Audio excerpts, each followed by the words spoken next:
పరాక్రమము గల బలాఢ్య. Call with God's perception, దేవుని అవగాహనలో నుంచి పిలుపు వచ్చింది.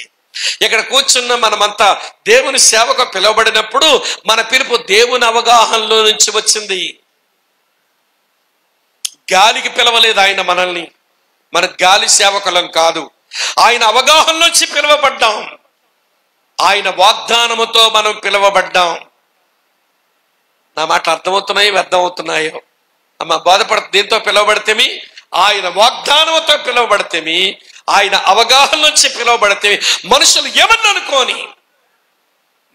ఏమన్నా అనుకోని పనికిమాలను అంటారో, ఏమండి చేతుల సంచేసుకుని శంఖలో సంచేసుకుని తిరుగుతాడు అనుకుంటారో, ఏమండి కొంతమంది సేవకుల కంటే ఎంత దిగదుడిపో.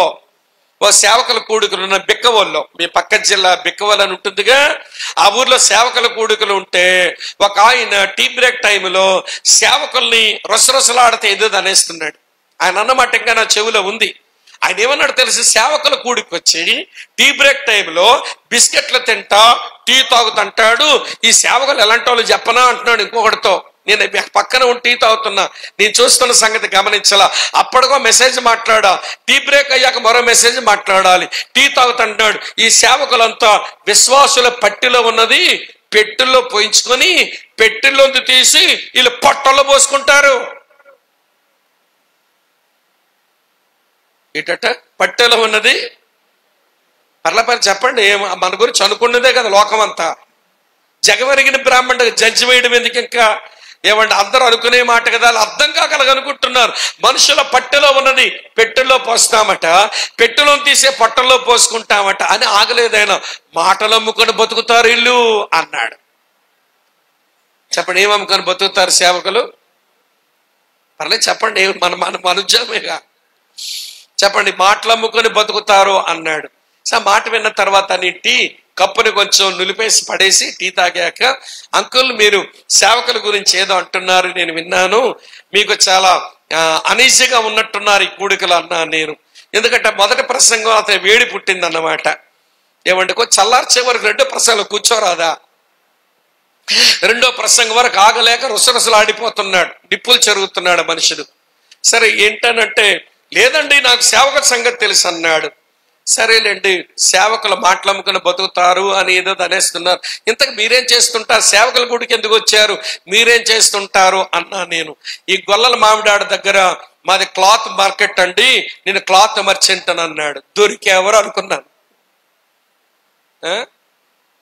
ఏమమ్ముతాడంట ఆయన? బట్టలు అమ్ముతాడంట. అంకుల్ మీరు ఏమనుకోపోతే చెప్తాను, ఒక మాట ఏమనుకోకండి, మళ్ళీ సెషన్ టైం అయిపోతుంది. మేము మాటలు అమ్ముకొని బ్రతుకుతామనే మాట ముమ్మాటికి నిజం. మీరు చెప్పింది ముమ్మాటికి నిజం, 100% నిజం. మేము మాటలు అమ్ముకొని బతుకుతాం. కానీ మేము అమ్మిన మాటలు వారిని చనిపోయిన తర్వాత కూడా నిత్యత్వంలోకి వచ్చే వరకు మా మాటలు వాడిని చేర్చే వరకు మా మాటలు ఉపయోగపడతాయి కదా. మీరేమో బట్టలు అమ్ముతానని అన్నారు కదా, మీరు బట్టలు అమ్ముకొని బతుకుతున్నారు. మీరు అమ్మిన బట్టలు ఎన్ని రోజులు ఉంటాయి?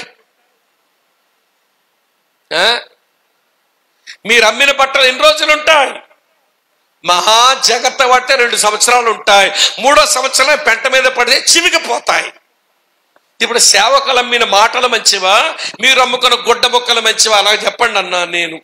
ప్రియులారా, అతగాడు జలకాయ కొట్టినట్టుందేమో. ఒక్కసారి కొంచెం ముఖం చిట్లించుకొని సరేనండి అని పోయాడు. మధ్యాహ్నం లంచ్ టైంలో నేను ఎక్కడున్నానో ప్లేట్లు అన్ని వడ్డించుకొని నా దగ్గర వచ్చి అంటాడు, బాబు మీరు అన్న మాట నాకు బాగా నొప్పి అనిపించింది. ఏమన్నాను అంకుల్? నేనేమన్నానన్నాను, ఏమండి సేవకులు మాటలు అమ్ముకొని బతుకుతారన్నావు, నేనన్న మాట నాతో చెప్పావు. నేనేమో గుడ్డలు అమ్ముకొని బతుకుతానన్నావు. వాళ్ళ మాటలు నిత్యత్వం వరకు మనిషికి ఉపయోగపడతాయి అన్నావు. నా గుడ్డ మొక్కలు 2 సంవత్సరాల కంటే ఎక్కువ ఉపయోగపడవన్నావు. కనుక సేవకులు గొప్పవాళ్ళ, నేను గొప్పవాళ్ళ, ఇంతవరకు నేనే గొప్పవాడిని గర్వం ఎక్కువ నాకు. నేనే సేవకుల కంటే గొప్పవాడిని గర్వం ఎక్కువ. నా గర్వం విరిగిపోయిందయ్యా. నేను కాదు గొప్పవాడిని, సేవకులే గొప్పవాళ్ళు, సేవకులే గొప్పవాళ్ళు. నేను ఇప్పటికే సేవకుల మీద లేనిపోయిన మాటలు అనేశాను.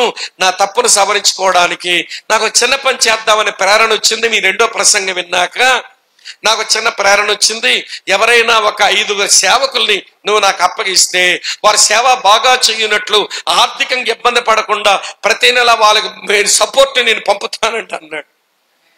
నేను అన్నాను, ఆంధ్రవాడికి వాడు పంపక్కర్లేదులే, ఆ తెలంగాణలో కొంతమంది సేవకులు ఇబ్బందులు ఉన్నారు, వాళ్ళ ఫోన్ నెంబర్లు అడిగి మీకు ఇస్తాను అంకుల్, చెయ్యండి సపోర్ట్ అంటే.